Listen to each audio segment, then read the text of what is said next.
Hello, young Spartan. You come to see me for a reason.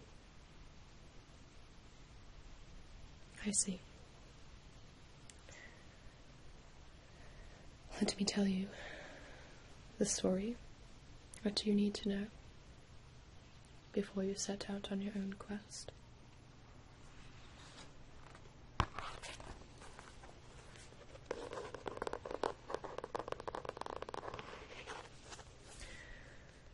This is the story of Leonidas, my husband, King of Sparta, and I, Gorgo, Queen of Sparta.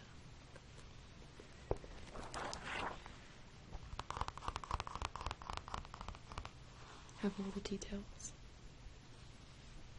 of the battle that took place only a few weeks ago. Are you ready to hear it, young Spartan? Good.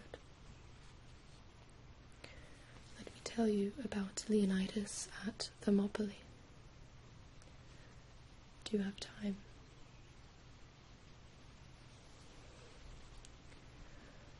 The Persian army had come to the pass of Thermopylae, and Xerxes, seeing that it was guarded by only a few men, sent them a haughty message, bidding them surrender their arms. Instead of seeing a meek compliance with this request as they expected, the Persian heralds were amazed to hear Leonidas reply with true laconic brevity, "Come and take them." The Spartan king, however, had quickly seen that it would be impossible for him to do much more than stop for a while the advance of this mighty host. As the Spartan never drew back, he made up his mind to die on the field of battle, and bade his warriors comb their hair, don their choicest armour, and dress themselves in their richest attire, as was the custom when some great danger threatened them and they expected to die. The Persians, seeing this, were greatly surprised, and advanced confidently, for they fancied that men who took so much trouble to curl their hair and to perfume their bodies would not be hard to conquer. They soon found out their mistake. As they advanced, the archers shot a volley of arrows, and in such numbers that they fairly darkened the sun. One of the allies, seeing this, ran to warn Leonidas, but he received the startling news with great coolness, and merely said, "Very well, then we can fight in the shade." When Xerxes saw that the Greeks would not yield without striking a blow, he gave orders for the battle to begin. The Persians pressed forward under the eye of their king, who sat high up on the rocks to see them conquer, but to his surprise, they were driven back by that mere handful of men. Again and again they tried to force the pass, but all their attempts proved vain. The Persian soldiers, amazed at the courage of the Greeks, were filled with superstitious fears, and began to refuse to advance except when driven onward under the stinging blows of the lash. The king was furious to see their close ranks give way time after time, and finally ordered his own immortals to march on and scatter the army, which, although so small, was keeping millions of men at bay. He expected that everything, of course, would give way at the very first charge of these troops. Imagine his wrath, therefore, when he saw the immortals also retreat, after many useless efforts to drive away the enemy. The Persians did not know what to do. They could not advance, and they were ashamed to retreat. While the Persians were hesitating thus, a Greek shepherd, Ephialtes, stole into their camp, and, vile traitor that he was, offered to show them another way to get into Greece, if they would pay him well.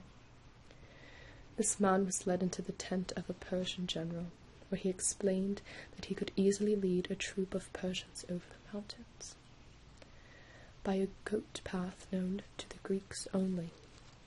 It was possible not only to cross the mountains, but also to come down upon the small Greek force guarding the pass of Thermopylae. His offer as a guide was accepted. Ephialtes, true to his promise, if not to his country, led the Persian immortals along this narrow way. Leonidas, who could not imagine that any one of the Greeks would be base enough to sell his country in honor for gold, had placed only a few of the allies at this spot. The immortals followed Ephialtes, easily cut these few men down, and came unperceived behind the Spartan troops. It was only when he heard the tramp of horses behind him and on the mountain above him that Leonidas found out that he had been betrayed. Hastily calling his allies, he gave them permission to save themselves by flight, declaring, however, that he and his companions would never leave their post, and that, since they could not conquer, they were ready to die.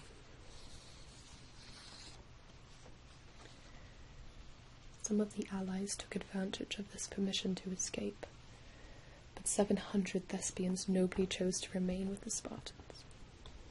With the courage of despair, these men now fought against the Persians before and behind them, selling their lives as dearly as possible.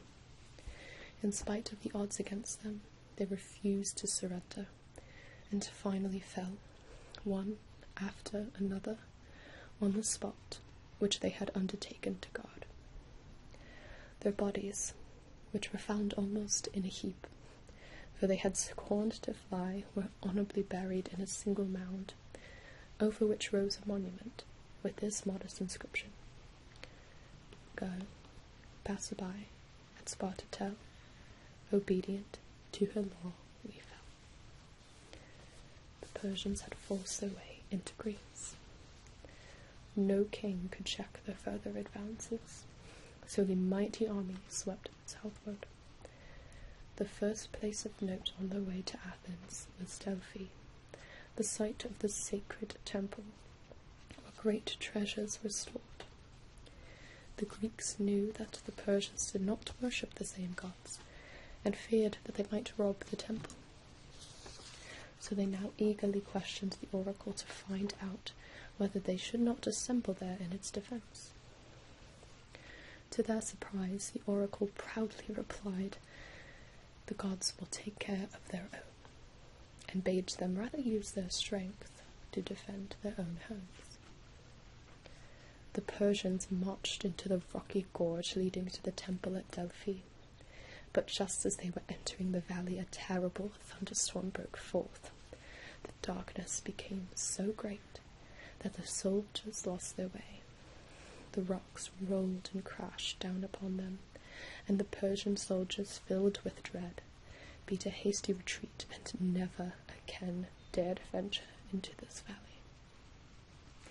In the meanwhile, the Greek fleet at Artemisium had held the Persian vessels at bay, until news was brought of the death of Leonidas and the passage of Thermopylae.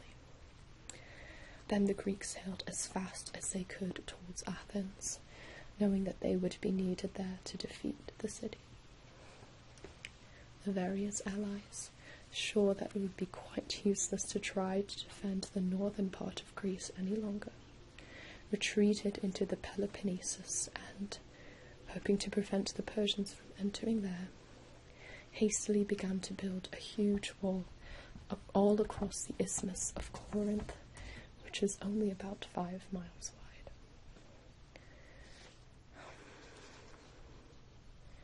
Do you understand what I'm saying to you, young Spartan? You must go to Corinth to help them. You were too young to join the 300 Spartans at the Battle of Thermopylae, but you're ready now. Imagine having 300,000 men behind you instead of 300. An incredible number, almost unfathomable. I want you to take this.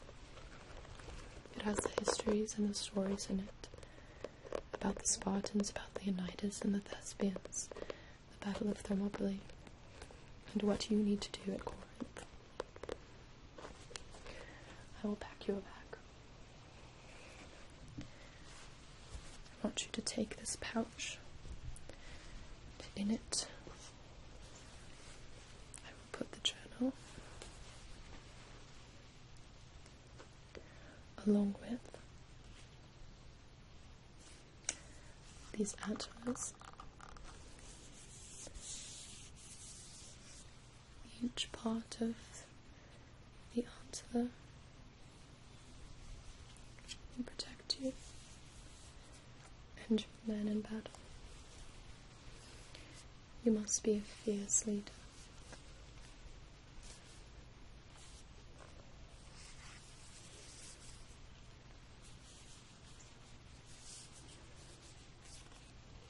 Will you take this with you?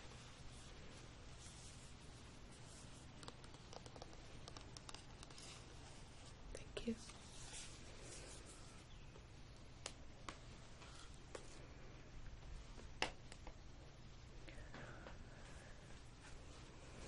To keep you warm at night, I'll be packing you fur.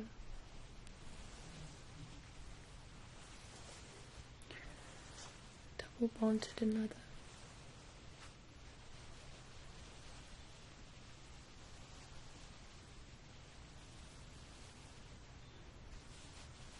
It is a luxury that you deserve.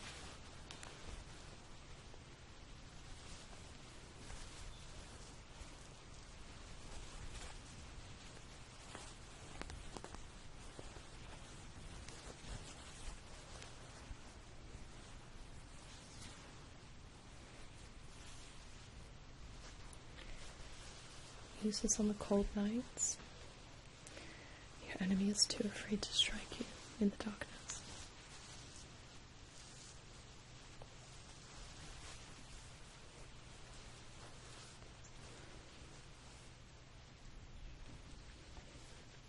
This I will also pack. Finally,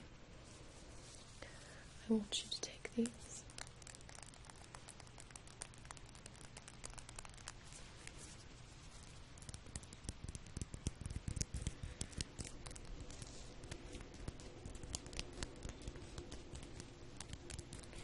Two candles. One burned on the wedding day between Leonidas and myself, and one on the birthday of our son.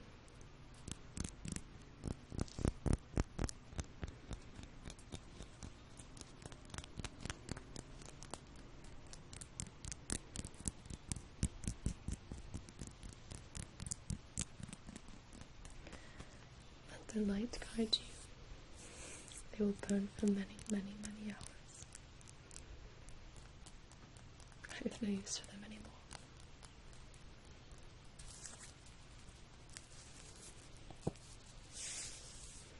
You must take them. Please, I insist.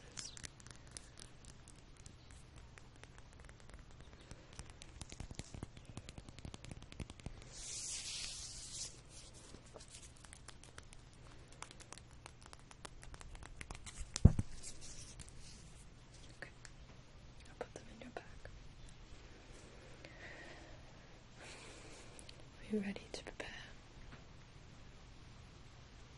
I see.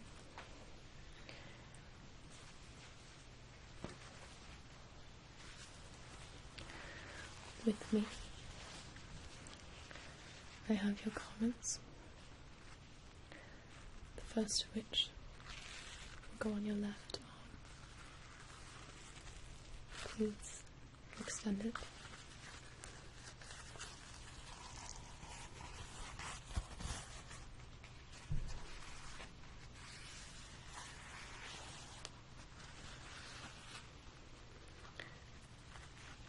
I will tie these wraps around to keep a leather bonded to your body.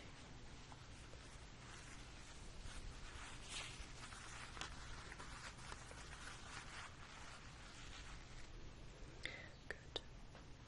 Now the other. Please extend your right arm.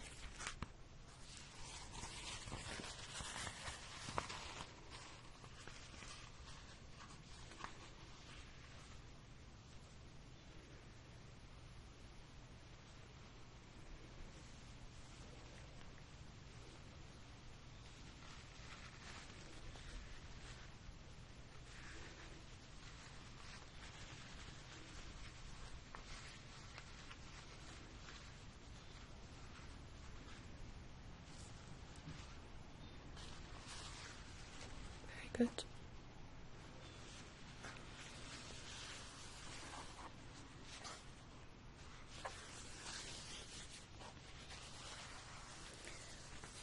Next,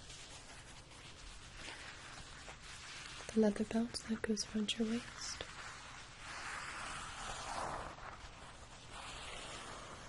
Handmade by the women of Sparta. Fit for a true leader like yourself.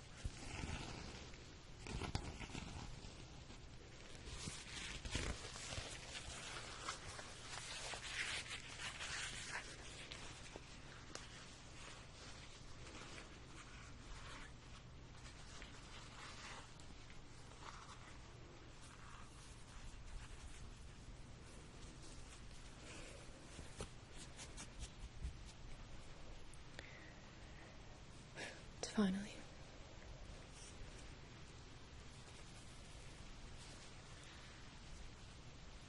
your cape.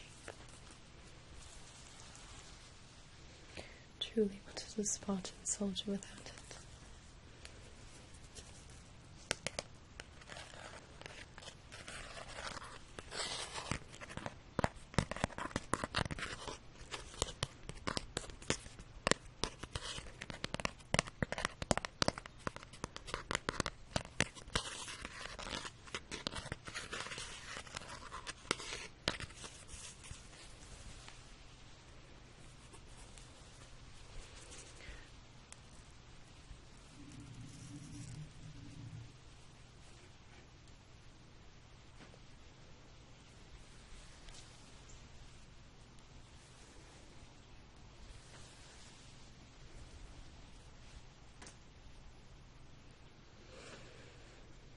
You have your sword and your shield. You have the bag that I've packed you. You have the journal with the stories. I think that you're ready to go lead the Spartans into battle. Now you go and you tell them what I told you. And if they try to tell you that it's madness, you say no. This is Sparta.